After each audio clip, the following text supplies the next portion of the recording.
Hey everyone, I'm Lindell from GamersNexus.net, and this is your game news recap for the week. We're talking about The Witcher, Cyberpunk 2077, Steam account theft, Overwatch, Space Sims, and more for this week. If you're here for hardware news, check the channel for our weekly recap on that side of the industry. We're starting off with The Witcher and its future. Polish developer CD Projekt Red, recently known for their efficient management of an $81 million budget to create Witcher 3, this week announced a renewed focus on the White Wolf series. Geralt's story concluded with The Wild Hunt, the third game, but CDPR was quoted as saying it wouldn't be fair to fans and to, quote, forget about this brand.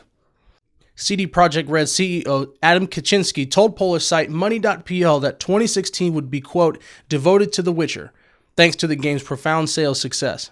Anyone excited about the company's Cyberpunk 2077, a game that has remained in development purgatory for years, now knows the reason why external marketing has stayed silent.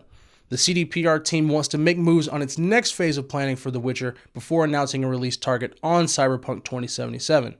Kaczynski noted that an internal release target has been set for Cyberpunk, but that team won't reveal it until The Witcher has fully been tapped for its monetization potential. Interestingly, the public focus on monetization and budget management has become increasingly fortifying for CD Projekt Red's image.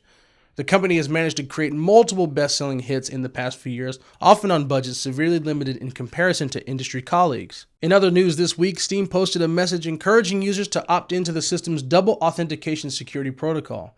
Valve stated that more than 77,000 accounts are hijacked each month in what it describes as organized crime.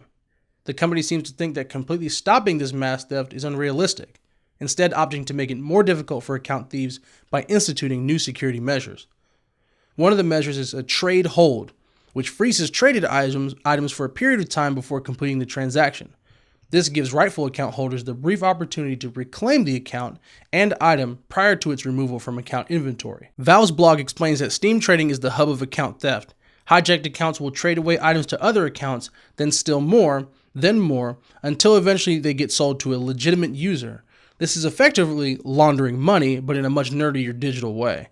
Even though we're talking about video games here and not criminally obtained real-world money, Valve items hold massive value. Some CSGO knives can sell for $1,000 or more, making accounts holding such items a big target for hijackers. Valve states that it will continue to help users in restoring lost items and accounts, but also said that, quote, that doesn't deter the business of hacking accounts, it's only going to get worse.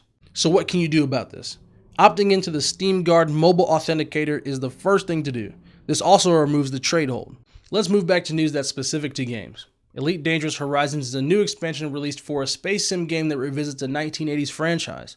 We already benchmarked the game last year, but it's changed massively since initial launch and is worth a serious look by anyone who hasn't yet considered it a buy. Elite Dangerous doesn't have as large a scope as Star Citizen and is already playable, providing a worthy space sim into more hands-on No Man's Sky and Star Citizen alike.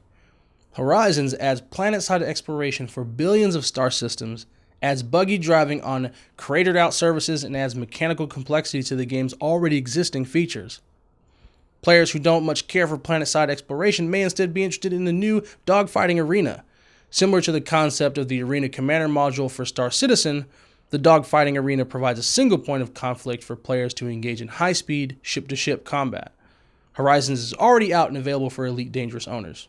A new weapon was added to Valve's CounterStrike Global Offensive earlier this week. The R8 revolver has been the center of controversy as the weapon has found its way into loadouts, mostly called out for effectively eliminating the need to purchase any other weapon.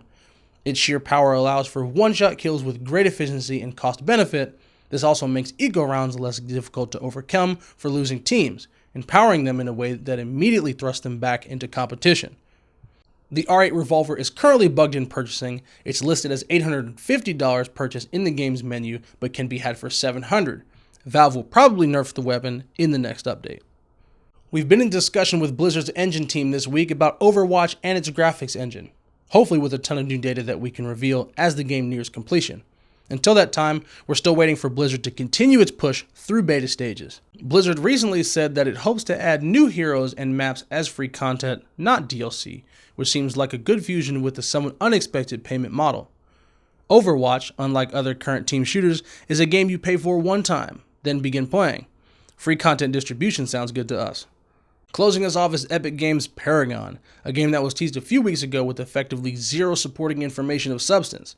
Following continued teasers of in-game heroes and proving our initial predictions correct, Epic this week unveiled that Paragon is an MOBA running on the Unreal Engine 4. Paragon is supposedly pushing for high-fidelity graphics and more realism than other MOBAs, but still brandishes the superhero-esque vibe of hero types. We'll continue following this game as more is revealed. That's all for this week's Games News Recap. Be sure to check the channel for our hardware news video, and if you haven't already, hit the Patreon link in the post-roll video to see how you can directly support our expanding efforts. Thanks for watching. See you all next time.